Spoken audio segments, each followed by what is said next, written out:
Hello to everyone on YouTube. We are doing a episode. I think we're on episode 55. We thank you so much for watching and joining us. We are supposed to do these once a month. We've been a little slack, and we didn't do it for about a month and a half, maybe about two. At least that's what the upload time says.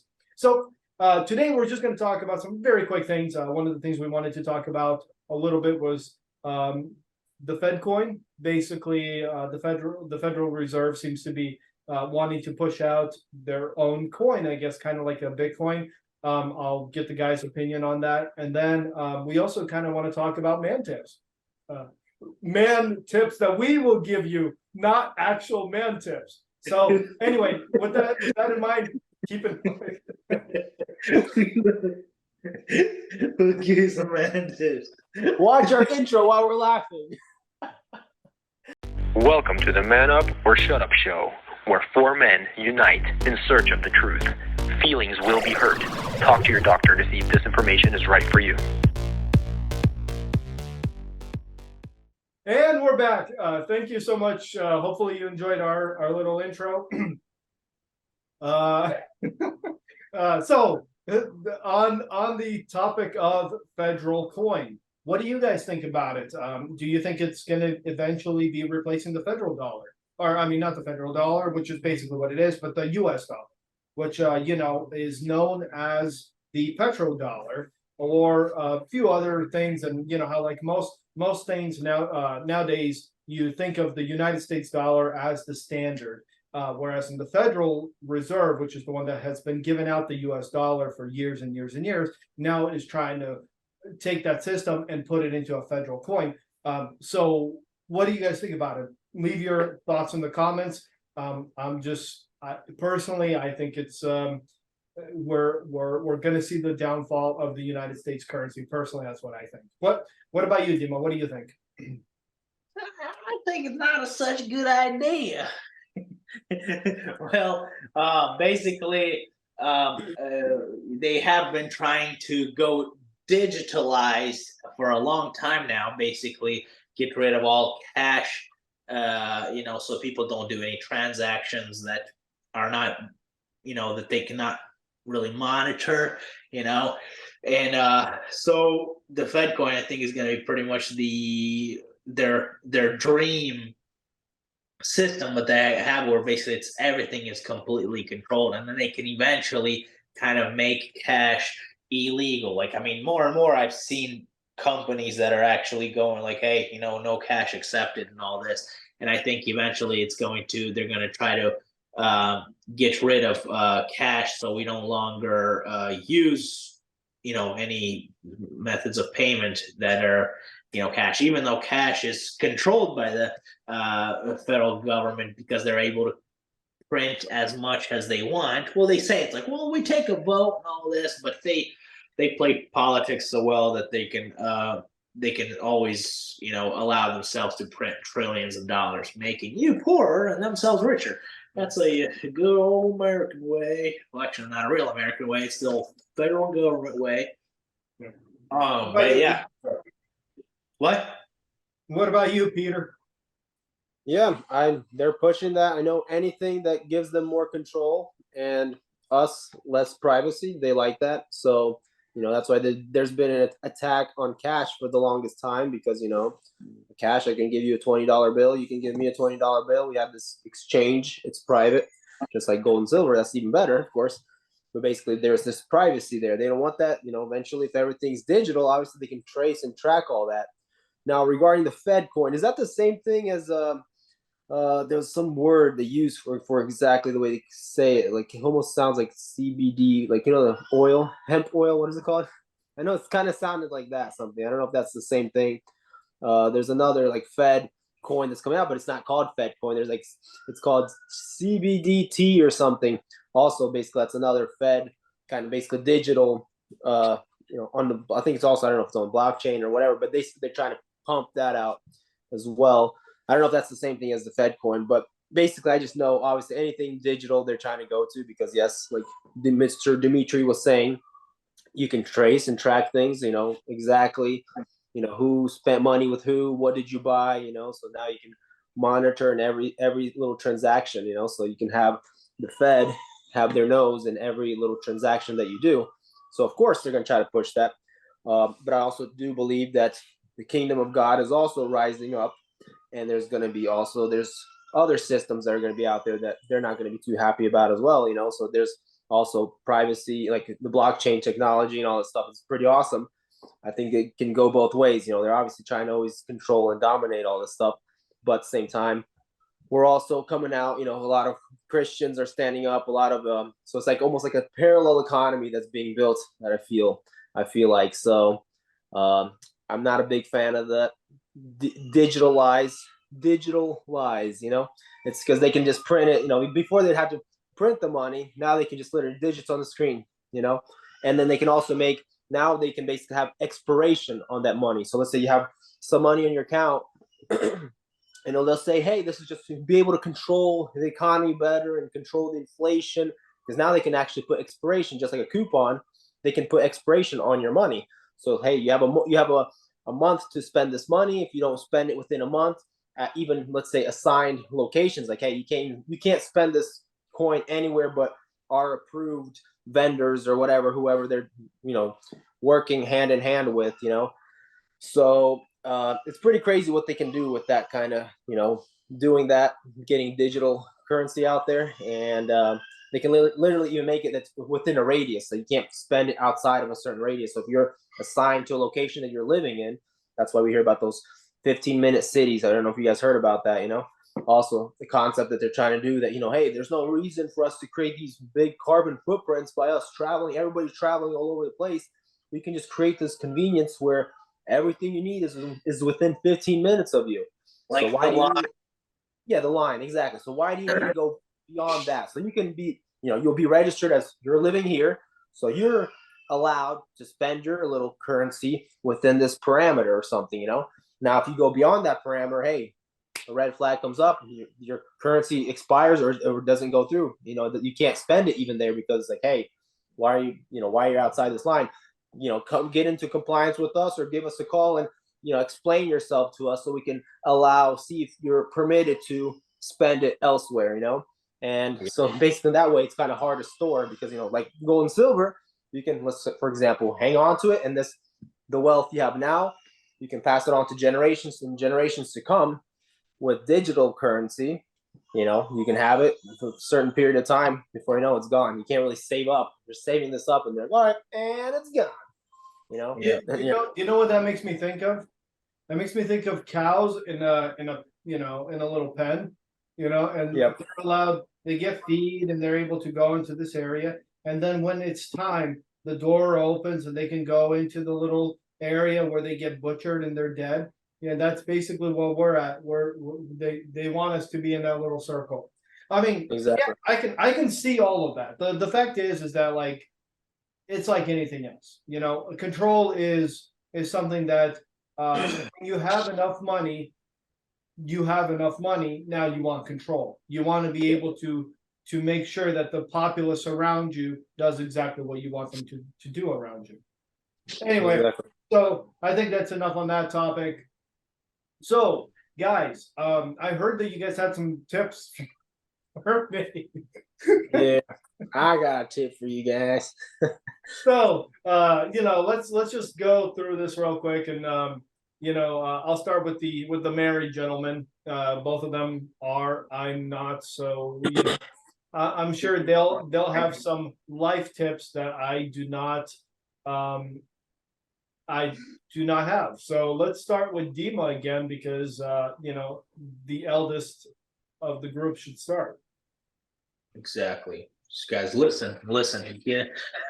So just basically in general, like we were talking about the Fed coin, for example, it's we don't want to be like just live in absolute fear and all this. The biggest thing is to be try to be self-sufficient, but at the same time you can still use the system and kind of what's going on in the progress of society and all this. Like there's a lot of people like, oh, you guys are just like cavemen and all this. Like, no, it's perfectly normal. Like for example, there's a concept that's very popular in Russia and Ukraine is like called dacha, basically, where you kind of have your own house, land, and everything to be self-sufficient anytime you want. That's outside of the city. People live inside the city, and they use all the benefits of living inside the city, all the contacts and jobs and all this. But at the same time, you're kind of just have this land outside the city where if anytime sometime if anything hits the fan, you can be out of the city and then you'd be self-sufficient and growing your own crops, have your own chickens and all this other stuff.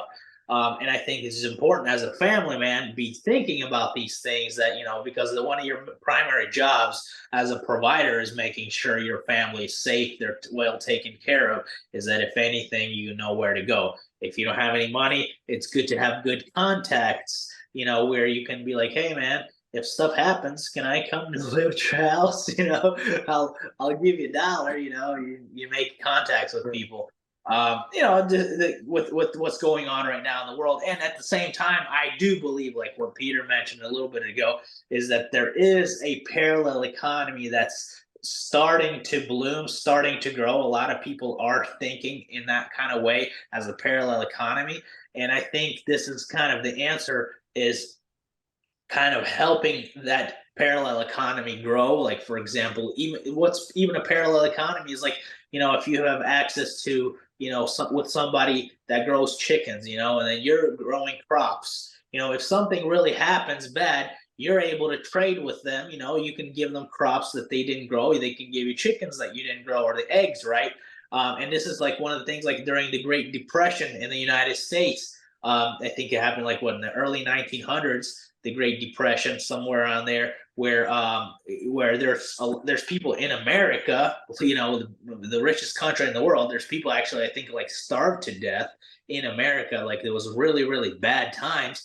But then there were actually areas, communities that actually they did not feel the Great Depression at all. They lived through it like nothing happened, because they were set up correctly. They had friends and contacts who were actually farming and doing things.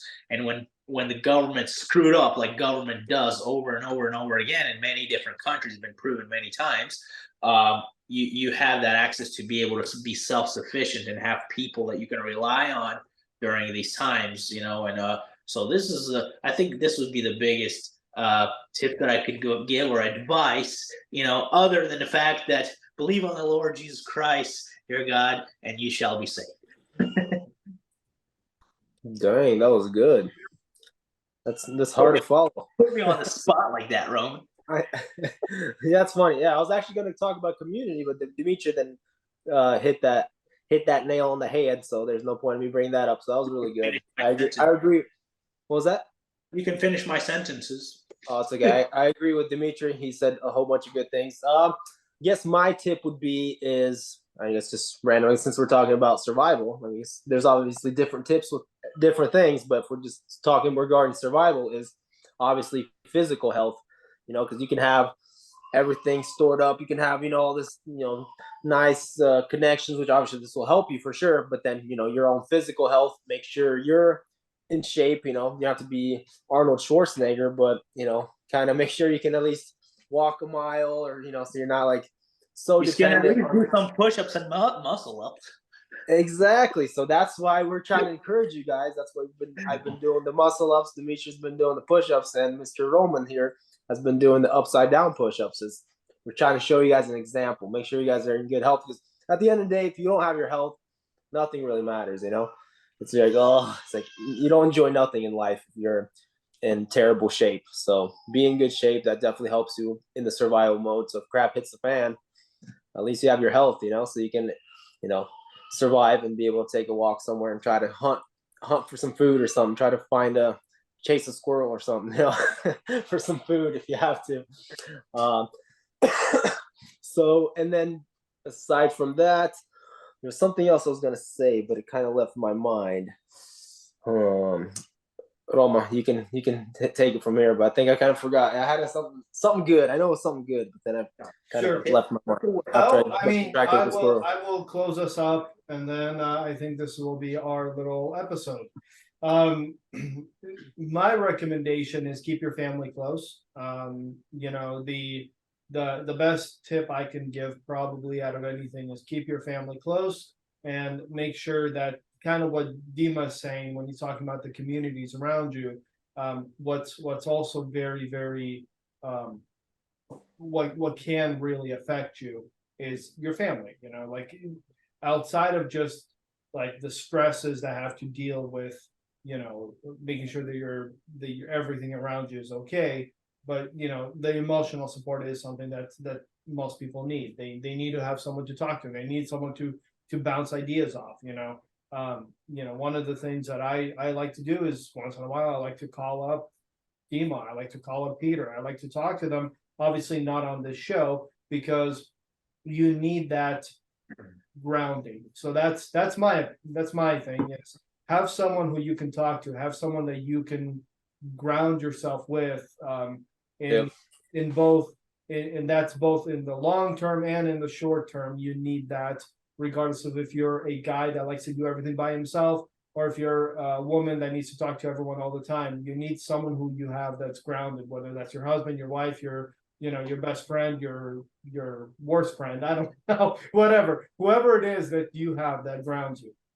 That's my advice. And on that note, thank you so much for Can I just add something a little bit to what you said, Roman? Because what you said is actually really, really awesome. Yeah, and I actually remembered what I was going to say as well. So and one of the big things with like what Roman says is like how do you build, you know, a relationship with somebody?